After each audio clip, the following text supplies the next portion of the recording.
Another event, another day that I gotta tell people to not summon on this banner. Now, if you are a smart FGO player, you don't even need me to tell you to not summon on this banner. You look at this banner and you're like, you know what? This is dookie dog water in comparison to what's coming on later this year. Now, not that the servants in this particular banner are bad. In fact, this banner is actually chock full of some pretty powerful servants, but you gotta be a smart player and acknowledge what's coming up after a lot of these different banners, especially the main highlight banner of the year being Castoria. So in today's video, I'm just going to briefly go over like what each of the servants do, kind of talk about them being like, yeah, you could summon for this servant, but you know, they have these strengths and these weaknesses, but you're just better off saving for Castoria, honestly. So we're going to do that in today's video.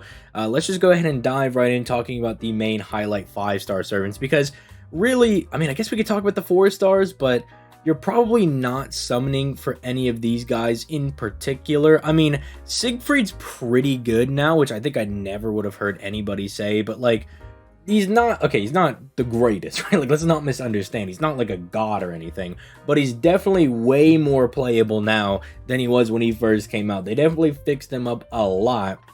And so if you do pull him, especially at higher NP compies, you can get some use out of him as like an AoE Buster Saber, maybe with his anti-dragon niche, because remember that he also does heavy damage with it, as well as he gets a little bit of defense as well. Siegfried has like this really unique interaction with the Boudica, Romulus Quirinius, or, you know, basically Grand Lancer and, you know, himself as a team. Because basically, Boudica gives everybody like the anti-Roman damage, Quirinius turns everybody into Romans, and then if you're fighting like dragons and you slap all that on them, then Siegfried gets like just giga amounts of damage. You can hit like a couple million just without event damage bonus. He's pretty insane. Atalanta probably is the most valuable servant, maybe outside of Chiron, that you can grab from this. I mean, Avisa Braun's also pretty good, but the reason I say that is that she's just a really good AoE quick servant. Like, she just loops pretty well because of the NP gain skill she has. She just kind of tends to lack a bit for me when it comes to damage, so I really do think that you need her at a bit of a higher NP copy to get consistent farming out with her, but you can actually definitely get some use out of her. The reason I also say Chiron is pretty good, you know, my boy over here, is that he kind of functions as a pseudo support if you want to bring double Chiron. And I actually think I'm going to go ahead and pull this up for people that aren't familiar, but basically, he has a crit skill on his second skill, and then he has a triple card buff on his third skill. So here, he gives the party a 50% crit damage buff, and he drops some stars. If you have 2 Chirons, that's 100% crit damage for 3 turns and 30 stars to immediately play around with. The only thing that kind of sucks is that he's an archer, and he has really high natural star weight, so unless you're using like someone that has their own naturally like really high star weight skill, or maybe you're using another archer, like maybe say Gilgamesh or something that is an archer that also has their own star weight, you might struggle to give them the stars. But then this is also really strong because it's just 30% of each card buff to one ally, and if you're running double Chiron, that's 60% to all of them. And then he has this nice, I would say, like quote-unquote support ability with his NP, and then he can remove an enemy's defensive buff. So even if you're not using Chiron as the main DPS, you can use him to clear the way for your main DPS by having him attack first. That removes their defense, their dodges, invincibilities, all that good stuff, and it gives the following NP a free, you know, just stage of overcharge as well. So I kind of thought this was one of the guys I actually kind of had to pull aside, because I do really like using Chiron. I think it's very fun using double Chiron, and he has like a lot of value, but even then, wouldn't recommend summoning on the banner for him. Astolfo is cute, I guess. That's pretty much all I can really give him. He definitely needs a bit more to be a bit more competitive. It's just, I don't know, to show people what the problem is that, like, because people are like, dude, he's got the 50% battery over here. That's absolutely insane, but this is the problem. One hit on the NP. If they ever come back and they buff up Astolfo, because his NP gain is already, like, pretty decent, he has a 50% battery, if they just give him, like, 3 hits on his NP, you could turn this guy overnight into, like, a giga strong quick servant, because he already does some pretty decent damage. So Yeah, he's just really waiting on some kind of buff his way, and he's just being really held back by the fact that they thought one hit on an NP was a good idea for a servant that wants to, loop their NP. Any quick or art servant that only has one hit on their NP is just an absolute travesty in my eyes. I'm just like, why did they do this? They know these servants loop on their NP, right? Like, they know how their own NP gain mechanic works, surely. Like surely they're not dumb, but then, I see characters like Stalfo and Caster Da Vinci, and I'm like, why do they have one hits on their NP? Like, what are you guys doing? You're literally gimping them in being able to do one of their primary objectives. Because even if they didn't want Stalfo to be able to loop, having higher hits on his NP would mean he could be a better star gen, right? Because that's an AoE quick NP with numerous hits that would actually be able to drop stars. But anyway, I'm getting into a rant about DW being just very sus in the first tier of the game. Atalanta Altar is just kind of like baby MHX Altar, right? Because they both kind of take the same direction of just, let me just obliterate the enemy as fast as possible. She did recently get a buff, or I guess like recently, quote unquote, that I think made her just quite a bit better, but still not quite worth going out of your way to summon on, but she is a nice consolation prize to get. And then Frankenstein is actually pretty insane. I didn't mention her with these two because Frankenstein can loop like an absolute god, and she does insane amounts of damage. The reason she can loop like a god is this. Like, she has this fat, just insane NP gain buff on top of her already insanely high NP charge, and she has 6 hits on her NP, which means not only can she get a lot of hits for recharge, she has just giga high NP gain on top of her natural NP gain, and she hits like a dump truck. Like, she hits really, really hard. The problem is that she pretty much guaranteed stuns herself. So unless you can give her like buff immunity with another servant, or you're packing a couple other servants that at least have 2 debuff cleanses, which you can do one with one of the mystic codes, and you're gonna have to like find another way to get another debuff cleanse. Maybe you can use the mystic code that we got for Tamamo Cat, where like if you attack with one of the following cards, it gives you a immunity to stun for 1 time. So maybe you could do something like that. If you could set that up, she is one of the best quick loopers in the entire game, because she loops pretty easily and she hits insanely hard. So she's definitely a servant that if you do get her, you should probably invest into. And then, I mean, Avisa Braun, I don't think anybody really talks about this guy enough, and so I guess I'll pull him up. Even just as like a farming servant, this is fine. And then he has this fat battery. Like, this is like a free-to-play servant. It's just all you could ever ask for. But then he gives you a little bit of extra utility over here, which when he dies, he passes on buffs to the rest of your party. Like, he's just really, really insane. And then, I mean, his NP's not the craziest, right? Like, he's not doing like insane amounts of things. Like, this was a nice buff, but it's not like he's not like popping off, I guess. I mean, this more or less just helps his damage, right? Because this is giving him a 20% NP damage buff to multiply into his card buffs over here, right? So he's definitely like not bad. I don't want anybody to think that I was just saying that like he's bad or anything, but he's just kind of like a very straightforward AoE caster. It's kind of like a nice alternative if you don't have Nero Bride, or not Nero Bride, but Caster Nero, right? If you don't have someone like that, you could definitely use Avisa Braun. I mean, some might argue that they think Avisa Braun's a bit better because he has an 80% battery, basically. I would say that that's very useful, because that basically means you can just pair him with any event CE and just give him 20%, which can be done with a mystic code. So yeah, I think Avisa Braun is really, really strong. But you don't need to summon specifically for Avisa Braun is kind of the thing I'm getting at.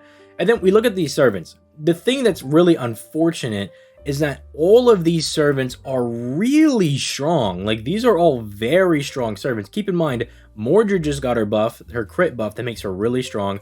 Amakusa got his ability to target people and give them NP gain as well as stars.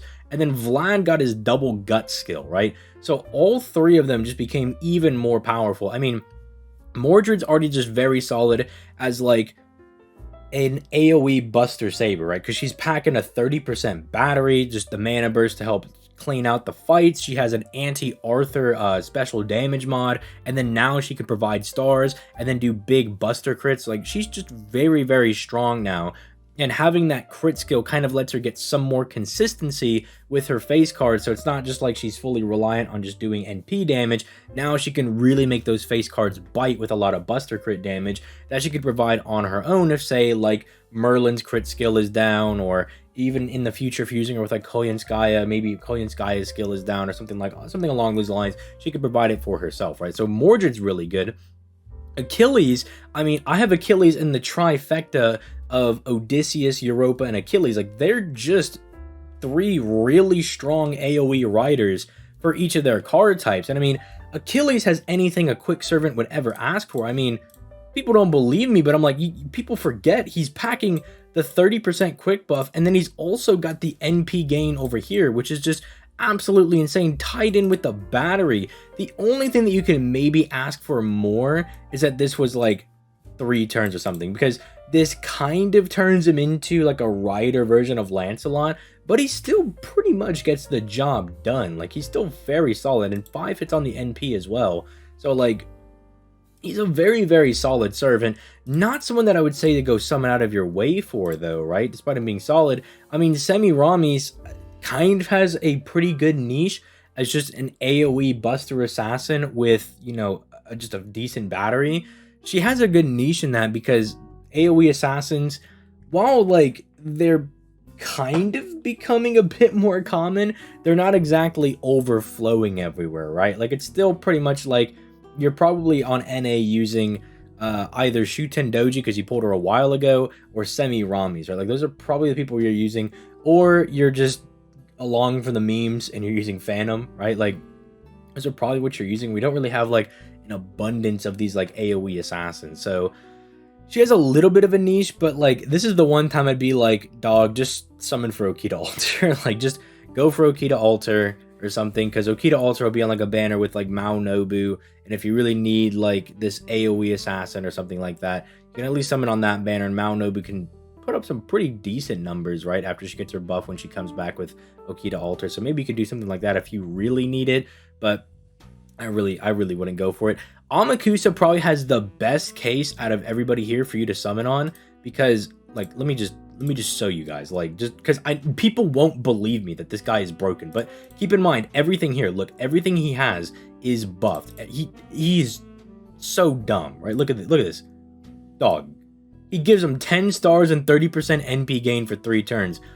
You could run him in like a farming setup and just dump this onto somebody. And like, dumping this onto somebody, this alone is really strong. Like, I know it's not Paracelsus's like 50% NP gain that he gives people, but dog, if you're really hurting to farm and stuff, this is really strong. And then for challenge quest, I mean, it's just insane, right? It's just so dummy insane. You can also slap it onto him, obviously, because, you know, his NP gain's pretty high. And if you're critting on his arts cards, which, you know, it's kind of like what he's trying to do, you can definitely like just start refunding his NP like a madman. Speaking of refunding his NP like a madman, oh, look at this.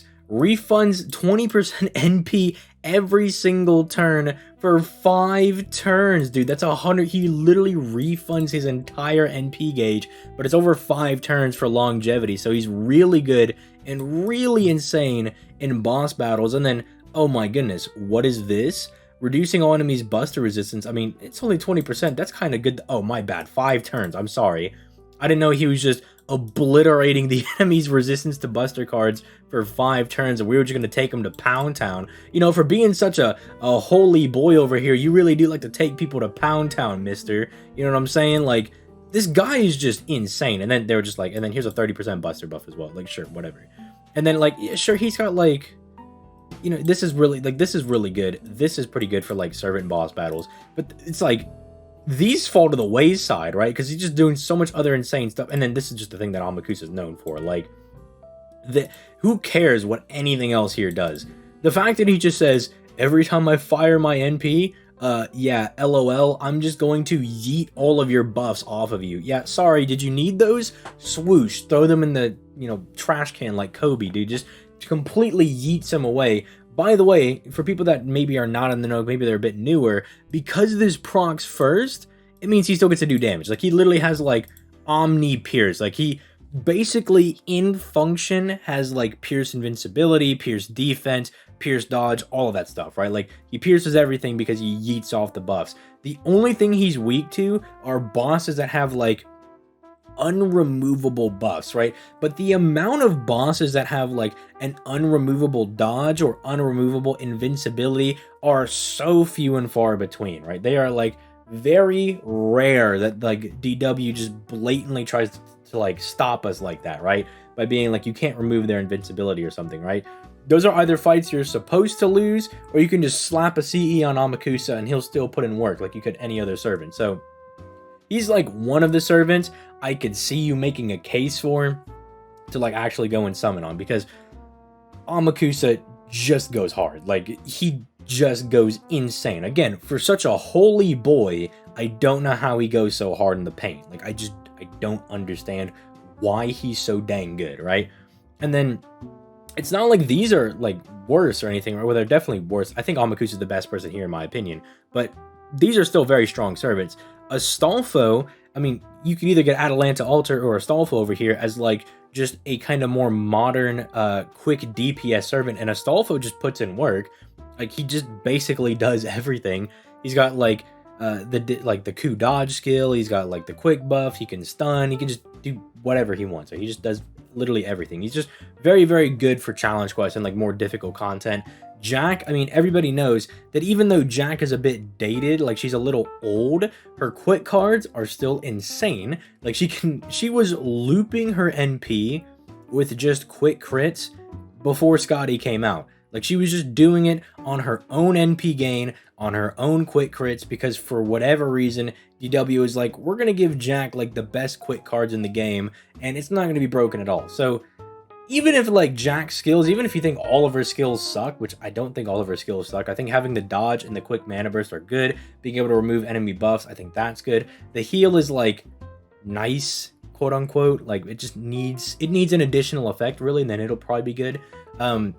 But fundamentally, Jack is like set to be very broken as soon as they start like giving her buffs and everything. And then also, she's notorious for being like the anti-female lady. I mean, she was just cleaning up house for me. Like, when we were doing the raids, I was like, oh, there's females, I'm just gonna bring Jack, and Jack's gonna obliterate. And I mean, as much as we talk about like, oh yeah, like Kama is really good, and I do think Kama as a servant is better than Jack, whenever there's females, I'm bringing Jack, right? Like, because Jack's just going to obliterate them. Like, she's just really good. And then Vlad is just like the poster child for single target arts servant, right? Like, he just is the poster child for that. Because again, people might not believe me when I'm like, Vlad is actually good, because he's kind of a meme character, especially if you've been playing the game for a while. But like, he just does a lot of good stuff.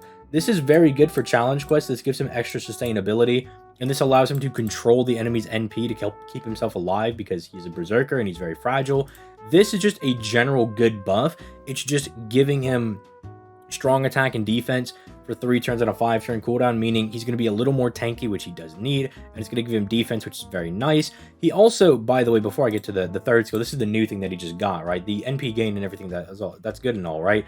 But I think the crazy thing about him is that he's an art servant that drops stars on his NP, right? So he provides his own stars for himself, and because look, they're eventually going to triple buff his NP, and the damage scaling he gets, pretty insane. I mean, your Vlad, once you get him all the way buffed to B+, his damage scaling right here at 1200 is higher than this Vlad's at NP5. So I don't know, if you remember this Vlad and you were disappointed, just know his damage goes stupid. Like, he hits pretty hard, he drops his own stars. This is very nice. He's just a very, very strong servant. He's just kind of like the embodiment of like, I need a single target art servant that I can really run in just like any art setup. Like, if I want to do Tamamo Waver, Tamamo Castoria, Castoria Waver, double Castoria, anything like that, you can just splash Vlad in there, right? It's like him or Galatea, right? They both function exceptionally well in any of those situations. So as much as I've just been saying that like a lot of these servants are very good, and like you can definitely get some value out of them, you just got to remember like what the upcoming banners are. And I guess I don't want to have to do this in every single video, right? But if I have to type in upcoming FGO banners, right, I'm just gonna have to do it to show people what's coming out, because we're in, well, this is not exactly what I wanted to see, but let's go to this one. We're about right here, right? Just keep in mind, Quirinius, very, very powerful servant that people are really looking forward to. This is a mega hype servant that I know a lot of people are looking out for. I would mention Dioscuri, but I mentioned them in like every single video. They're broken. This is like an insane lineup of servants. Like, all of these servants are pretty much good. Like, Musashi's good, Ishtar's good, Gil is good, Skahawk is very good as like a one-pump chump, which is still useful in today's day and age. Like, I know, like, I made it seem like when I talk with people like Skahawk, like, I'm just like, oh, they're complete trash, and he's like, no. Like, their one-turn damage is really good. It's just, you don't really want to bring them for longer fights because it's not ideal. You can still do it. It's just, there are other servants that will function better in those fights. But if you need someone to just slam an enemy into the ground, i.e. like a raid, a challenge quest where you can maybe, you know, fire your first NP and then clean up with some crit cards on the next one because you have like double Scotty or something. Skahawk does really well in that, especially after her buffs. Brynhildr, I think, is falling off just a little bit, but she's still fine. You can still get some use out of her. Da Vinci's getting better after a lot of her buffs. Kentoki, I don't care what anybody says about Kentoki. You can think Kentoki's like one of the best servants in the game or one of the worst servants in the game. When he gets his costume, that dude is an absolute Chad. So you summon for him just for that reason alone. And then Jalter is Jalter, okay? This is what I was talking about with Semiramis. Okita Alter comes back around and they both get buffs. And they're also both just giga hype servants as well. People really love Nobu and Okita. So, you know, if that's servants you're targeting, they're going to be coming out. This is kind of a skip. This is like really good if you don't have Edmund Dantes, but you have Scotty, right? Like, this is a very good replacement for Edmund Dantes, especially at like NP2 and going up, right?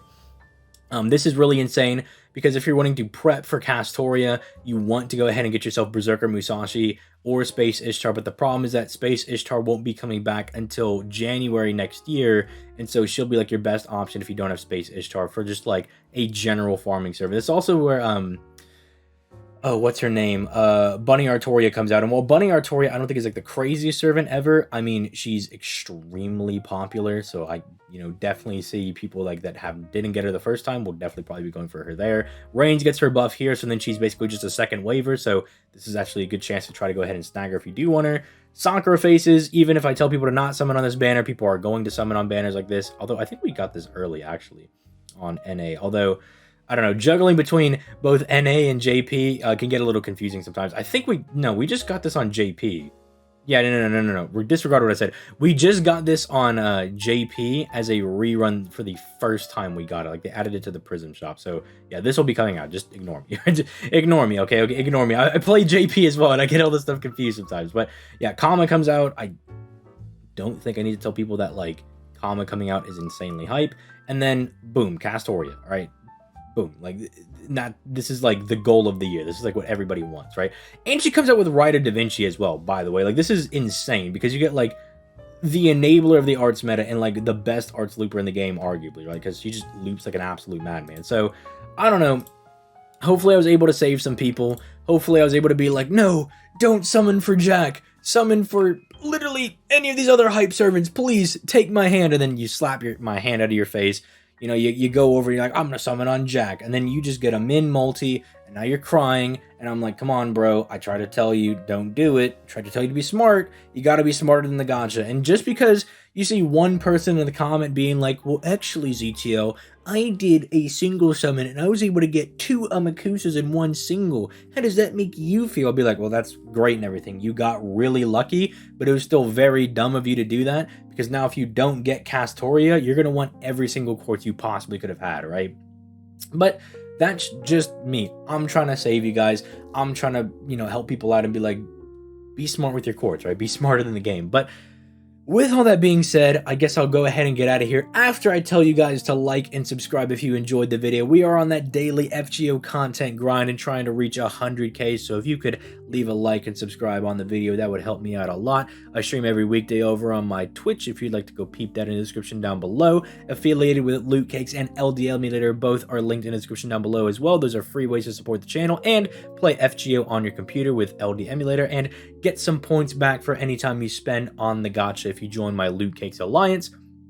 Finally, I'm going to be hosting a Yu-Gi-Oh! Master Duel tournament. Feel free to peep the video I actually uploaded yesterday if you're interested in that, or just join the Discord and ask somebody about it. With all that being said, though, thank you for watching the video. I hope you have a good day, and I'm going to go ahead and get out of here. You guys have yourselves a nice day.